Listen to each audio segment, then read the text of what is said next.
asham daawwattoota keenya kan asham teek chaanalii keenyaaf akkasuma aarii warri taatan nagaa fayyaa jirtu like share subscribe godhaan nu cinaa dhaabbadhaa isiniin jechuu barbaanna gama qophii keenyatti dabaruun duratti like share godhaan nu jajjabeessaa commenting keessan hamilee nutti horaa jira gaachana nuuf ta'aa jirtu kanaaf ammas wantoota qabanneerraa point irratti dhaabbanneetu jira amma gama qophii keenyatti haa dabarru.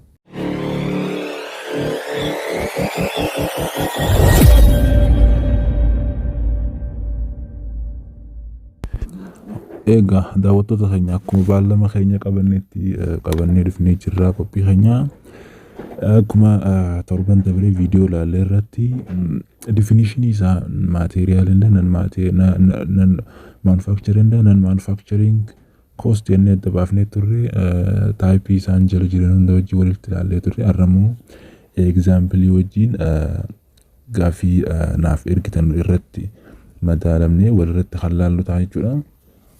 akkamitti akka measure godhamu akkasuma formula isaati waliin discuss goona jechuudha.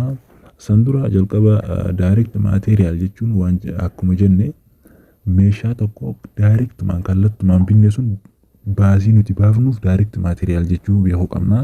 Direct labor jechuunis baasii nama meeshaa sana hojjechuudhaaf dhufe yookaan ogummaa wanta tokko hojjechuu qabuuf baasii nuti isaaf kenninu direct labor jennaani. Akkasuma non manufacturing or manufacture overhead costing or factor costing immoo meeshaa alkallattiidhaan irratti suphuudhaaf baasii baafne yookaan ittiin hojjechuudhaaf meeshaa san kan direct materialii binne san irratti hojjechuudhaaf baafne san manufacture overhead cost jennee adda baafne turre. Isaan hunda haala kanaan discuss goone jira viidiyoo dabalee irratti namoonni ilaalle irratti deebitanii ilaaluu dandeessu jechuudha.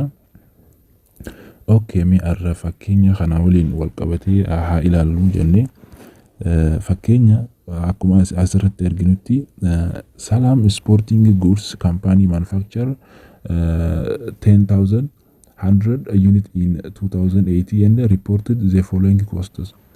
Salam Sporting Goods kan jedhamu kaampaaniidha. Oomishaawwan 100 unity 100 jechuudha bara 2018 keessa report godhatte armaan gadii kana jechuudha. Yoo kana isaanowwan armaan gadii kana hunda laaluun duratti required gaafii nu gaafate irratti hundoone sample keessa hojjechaa deemna jechuudha. First, what is amount of direct material used during 2018? Manufacture direct material used yookaan direct material cost jechuun tokkuma direct material used akkamitti barbaannaa kaju hagam takka amount isaa meeqa kaju ilaalla. Jalqaba formula direct material cost yookaan direct material used hojjechuudhaaf direct material available for used minus direct material ending jennee hojjenna jechuudha.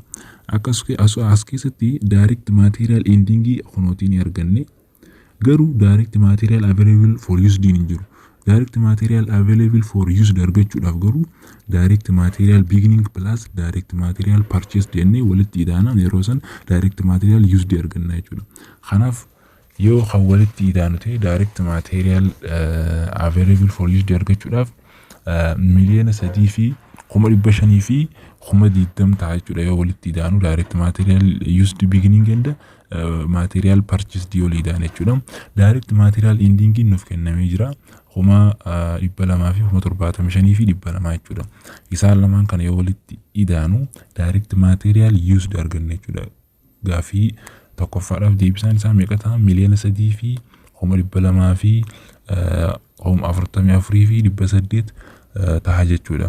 B irratti yoo kan deemnu ta'u garuu what manufacture costs were added to work in progress during 2018 working in progress idhaan ida'ame direct manufacturing cost akkamitti hojjannaa kajeudha jechuudha. Direct material cost hojjechuudhaaf jalqaba direct material cost plus direct labor cost plus manufacture overhead cost isaan sadiin kanatu manufacturing cost nuuf kenna jechuudha. kanaaf yeroo walitti daanu direct material costiin akkasuma kan amma hojjenne kana jechuudha irratti miliyoona 3,244 fi 800 dhufam direct labor costiin akkuma nuuf kennametti 200 fi 100 fi 176 nuuf kenne jechuudha akkasuma manufacturing overhead cost yeroo jennu isaanowwan asirratti ida'aman kana jechuudha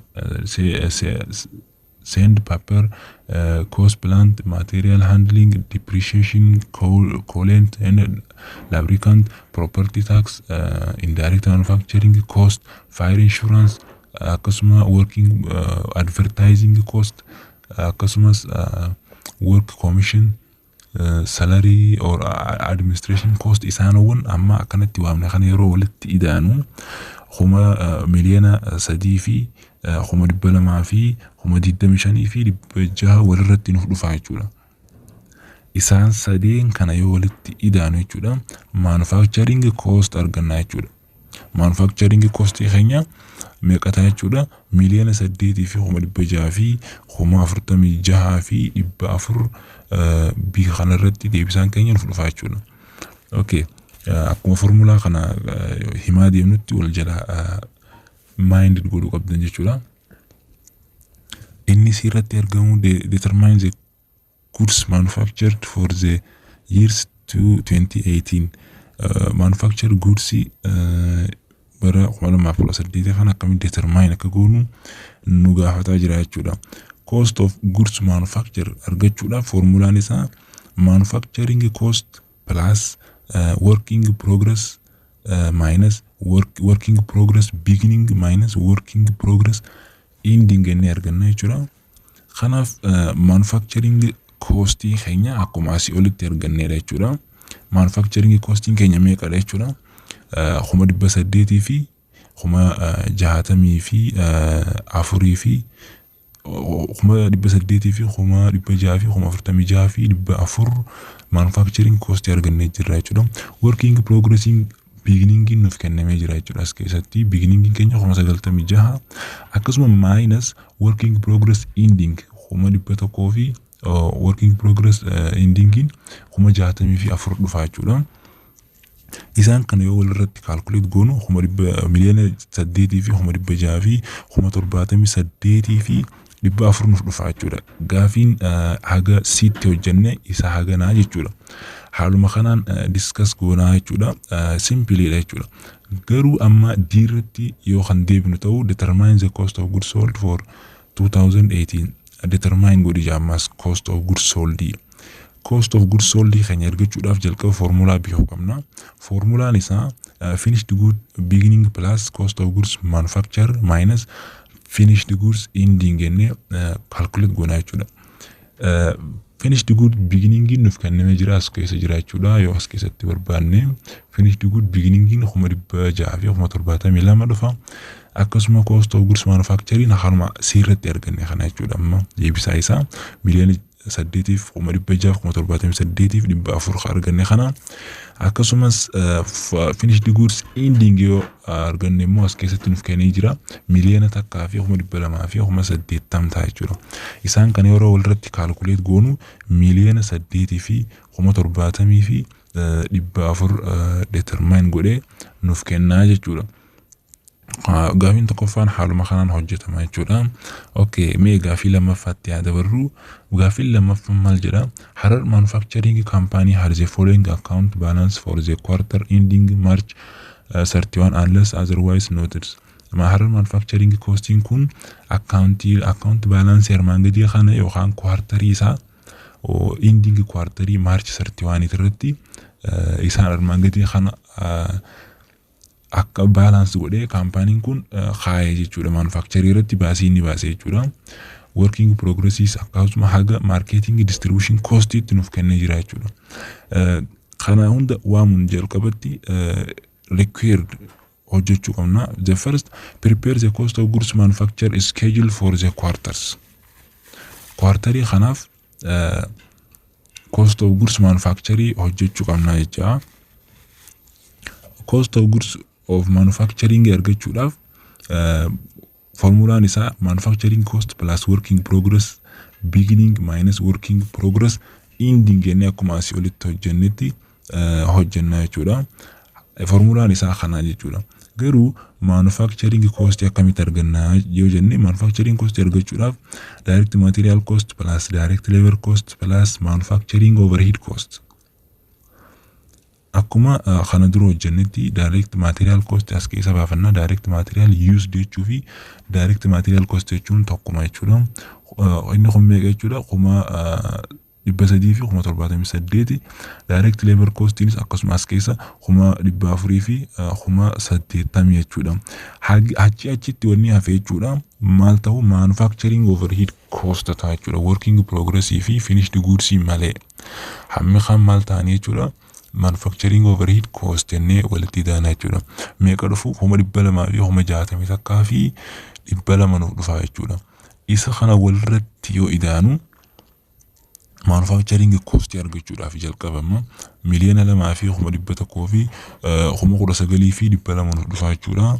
Ergasii cost of goods manufactured itti deebinaa jechuudha. Maaliif required prepare the cost of goods manufactured schedule for the quarters waan nun ja'uuf erga manufacturing cost arganne cost of goods manufactured equals to manufacture cost plus working progress beginning minus working progress ending enne dalena manufacturing cost ina akkuma asitti arganne miliyoona 2 fi kuma 100 fi kuma 19 fi 200 working progress beginning immoo akkuma asirratti argitan beginning isaa yookaan January 1 dha jechuudha. Maaliif quarter ending March 31 ending ita January 1 immoo beginning ta'a jechuudha.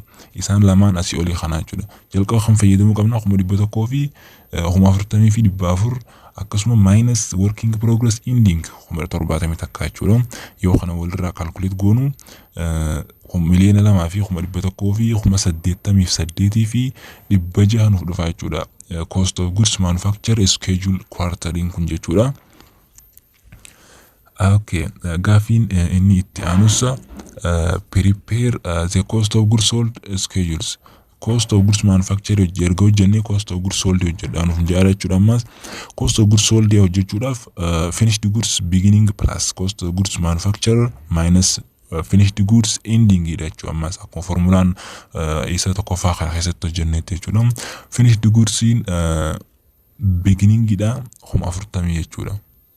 Akkuma asitti nuuf kennametti jechuudha. Akkasumas cost of goods manufacturing akkuma asii olitti arganne irratti arganne miliyoona 2 fi kuma 100 fi kuma 88 fi 600 akkasuma finished goods ending kuma 500 fi kuma 10 jechuudha. Kuma 500 fi kuma 10 asirratti nuuf kenna jechuudha. Finished goods keenya March fi January adda baafachuu qabna jechuudha. Ending waan jedhuuf March kun ending ta'a jechuudha. January beginning ta'a jechuudha. Yeroo kana walirraa calculate goonu miliyoona 2 fi kuma 200 fi kuma 18 fi 600 nuuf dhufa jechuudha. Gaafiin lammaffaa biin kunis jechuudha. Okay, ammas gaafiin inni sadaffaadha. Using the following information following informations and now amount assume it set information is independent cases. Keesiiwwan armaan gadii kennaman kanarratti hirkachuudhaan lakkoobsa yookaan ammountiin beekamne kana find yookaan barbaadaa jedha.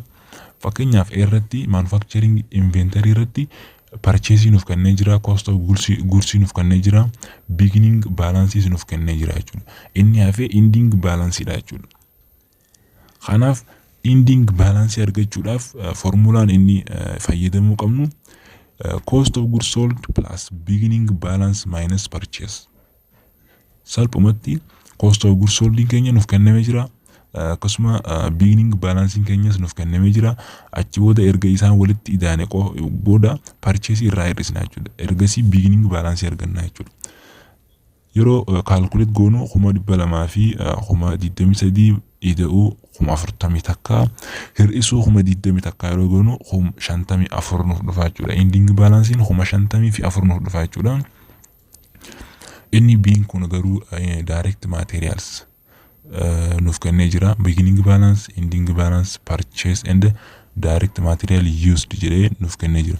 Direct material used fayyadamuudhaaf akkasuma direct material cost jechuudha ammas hiikaan maqaa lama qaba jechuudha direct material used or direct material cost jennee hojjannaa jechuudha direct material available for used minus direct material ending jennee formula kanarratti hojjannaa jechuudha direct material available for used nuuf hin kennamne jechuudha kennamaa asii keessatti direct material available for used akkuma asii olitti hojjannetti beginning plus purchase dha jechuudha as keessatti beginning nuuf kennamee jira purchase nuuf kennamee jira 48 fi 7 walitti idaanna jechuudha meeqa nuuf dhufa 50 fi 5 nuuf dhufa jechuudha ergasii direct material used keenya irratti direct material available for used minus direct material ending goona jechuudha direct material ending keenya 14 nuuf kenna jechuudha asirratti akkuma laalutti ergasii 55 irraa 14 erga hir'isne maal argannaa jechuudha direct material used argannaa jechuudha 40 fi takka nuuf dhufa jechuudha okay inni sadaffaa working progress inventory kan jedhu innis akkuma isaan armaan olitti nuuf kennamee jira kan nuti barbaannu current manufacturing cost kan jedhu kana barbaaduu qabnaa jechuudha formulaan current manufacturing cost barbaaduudhaaf jechuudha maal irratti xiyyeeffachuu qabna formulaan cost good manufacture plus working progress beginning minus working progress working progress ending balance working progress beginning balance yana jechuudha sorry kanarratti isinif redibia total current manufacturing cost argachuudhaaf cost of goods manufacture plus working progress ending balance minus working progress beginning balance yanne hojjannaa jechuudha gaafii kanaaf jechuudha current manufacturing cost argachuudhaaf cost of goods manufacturing nuuf kennamee jira cost of goods manufacturing kuma 20 takka nuuf kenne working progress ending balance is nuuf kennamee jira kuma 22 isaan lamaan kana walirratti idaana jechuudha ergasii beginning balance kana irraa hir'isna jechuudha kuma 8 irraa hir'isna ergasii current manufacturing cost argannaa jechuudha 35 argannaa jechuudha baay'ee wanni biyyoo qabdan gaafii sadaffaan kun mataa isaatti malee wanta gama khaanitti amma fakkeenyaaf gaafii biyya kana barbaaduudhaaf givinii gaafii keessaa fudhachuu hin qabnu gaafii givinii keenya saayiduma biyya keessa jira jechuudha bakka biraa keessaa hin bahu jechuudha haala saniin hojjechuu qabdan yoo kana alatti habiraatti isiniif kennamees jechuudha fakkeenyawwan biraat irrattis akkasuma gaafiin inni dhuma finished goods inventory dha finished goods inventory hojjechuudhaaf nuuf kennee jira jechuudha cost of goods manufacture nuuf kennee ending balance nuuf kennee jira cost of goods sold akkasuma 60 takka nuuf kennee jira jechuudha garuu inni nuti barbaannu beginning balance dha jechuudha ammas formula beginning balance baasachuudhaaf maal godhuu qabna beginning balance is equals to cost of goods sold plus ending balance minus cost of goods manufactures ammallee as keessaa hin baane saayidii kana keessaa cost of goods sold kenya 60 takka plus ending balance kenya 20 jechuudha isaan lamaan kana walirratti idaana jechuudha erga walirratti idaanee cost of goods manufacture irraa hir'isna jechuudha isaan kana erga irraa hir'isne answering kenya 19 nuuf dhufa jechuudha 19 argannaa jechuudha deebisaan gaafii sadaffaa diirratti haala kanaan hojjannaa jechuudha okay barattoota keenya fakkeenyi akkanatti kan ibsamudha jechuudha haalli akkana hojjannee kun haala salphaadha jechuudha formula keessaa formula kanatti qabachuu qabdu jechuudha ammas yeroon waan nuufneef kana asii gadi kanas yeroo wajjin walitti laallee madaallee isiniif hojjannaa arraaf gaafiin isin nuuf ergitan haala kanaan kan hojjetamudha salphatti jechuudha haala kanaan irraa hubachuu dandeessu innee hubannaa jechuudha kanaaf like share godhuudhaan miseensa nuuf heddumminni keenya waan guddaa nuuf fiduu danda'a kanaaf nu heddummeessaa kanaaf afaan keenyas guddifachuudhaaf tattaafachuu qabna jechuudha kanaaf like share godhuudhaan miseensa akkasuma telegiraamawwan gruppii keessanii akkasuma telegiraamawwan isin it keessatti baratan keessatti barattoota keenya akkasuma wal keessatti miseensa akka taanu nuuf godhaa isin jechuu barbaanna asumaan galatoomaan isin jechuu barbaada